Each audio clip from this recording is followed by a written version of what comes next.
Continuando o nosso vídeo anterior, caberá prisão preventiva decretada pelo juiz se houver requerimento do MP, se houver requerimento do assistente de acusação, do querelante ou representação do delegado, ok? Bom, esse artigo, ele trouxe essa inovação e ao mesmo tempo ele trouxe pra gente um problema muito sério. Por quê?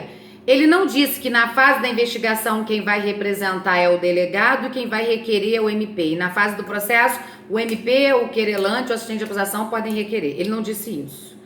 Então, aparentemente, nos dá uma falsa impressão de que essas pessoas poderão se manifestar na fase do inquérito do processo. Lembre-se de um detalhe. A interpretação que deve ser feita é a interpretação sistemática do Código. Você precisa saber que o Código de Processo Penal tem outros dispositivos e que o artigo 268 do CPP, ele vai dizer pra gente que o juiz pode determinar, autorizar, né, a habilitação do assistente de acusação somente depois de iniciada a ação penal. Então, por conta do artigo 268, você já sabe que o assistente de acusação só pode requerer a prisão preventiva quando já tiver iniciado o processo. Não pode requerer na fase do inquérito, porque não cabe assistente de acusação na fase do inquérito. E por conta do próprio artigo 311 CPP, você vai verificar que quando o delegado representa, ele representa na fase do inquérito, não na fase do processo, ok? Mas uma coisa é certa, pelo artigo 311 CPP, com a redação dada da Lei 13.964, você já sabe que não cabe mais prisão preventiva de ofício, ok? E outro detalhe, o artigo 312 do CPP vai dizer: a prisão poderá ser decretada como garantia da ordem pública, da ordem econômica, por conveniência da ação criminal ou para assegurar a aplicação da lei penal, quando houver prova da existência do crime e indício de autoria. Fumus comis delictis, periculo libertatis. Só que ele tem um plus. E perigo gerado pelo estado de liberdade do imputado. Hoje tem esse finalzinho da redação. Perigo gerado pelo estado de liberdade. Eu entendo que nem precisava disso. Porque o perigo gerado pelo estado de liberdade do acusado já é o que se compreende como periculo libertatis. Mas tudo bem, hoje ele está aqui expresso. O grande problema é que o artigo 312, antes da Lei 13.964, ele era o caput e o parágrafo único.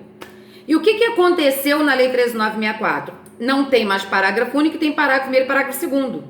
Só que o parágrafo primeiro não veio com nenhuma redação. O parágrafo primeiro veio assim, eu vou mostrar para vocês. Ou seja, o que você percebeu ali?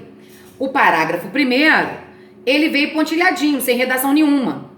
E veio o parágrafo segundo dizendo: a decisão que decretar a prisão preventiva deve ser motivada e fundamentada em receio de perigo e existência concreta de fatos novos ou contemporâneos que justifiquem a aplicação da medida adotada. Ou seja, no artigo 312 novo, como está na Lei 13.964, foi suprimida a redação do parágrafo único, que a princípio deveria ter sido posta no parágrafo primeiro e não foi, está aqui liberado, está claro, e só ficou o caput e o parágrafo segundo. E o parágrafo segundo, ele trouxe uma coisa que é decisão dos tribunais superiores há muito tempo. O STJ, por exemplo, tem em várias decisões, aliás, em reiteradas decisões, exigido que para se decretar a prisão preventiva de quem quer que seja, há necessidade de se demonstrar o receio de perigo na existência concreta de fatos novos e a contemporaneidade. Como assim, Jocene, contemporaneidade? O que o STJ tem decidido? Ele tem decidido o seguinte: olha, o fato aconteceu em 2010. Eu vou em 2020 prender alguém por um fato que aconteceu em 2010, sendo que de 2010 para cá ele não praticou mais nada de errado, ele manteve a vida dele corretinha, sem nenhum problema? Olha, não é contemporâneo. Esse cara não oferece mais risco à garantia da ordem pública, da ordem econômica, assegurar a aplicação da lei penal, nem muito menos a conveniência da instrução. Já se passou tanto tempo que não tem contemporaneidade entre o fato e a decretação da preventiva. Então isso já era uma jurisprudência dos tribunais superiores há algum tempo e agora, é claro, ela está aqui escrita, né? Já está tipificada aqui no parágrafo 2º do artigo 312. Então, qual é a situação hoje? Com a lei 13.964. Não cabe mais prisão preventiva de ofício. Ela cabe tanto no inquérito quanto no processo, mas o juiz, para decretar, seja no inquérito ou no processo, precisa ser provocado, tá? E qual é o grande problema? O artigo 312, que tinha o parágrafo único, não tem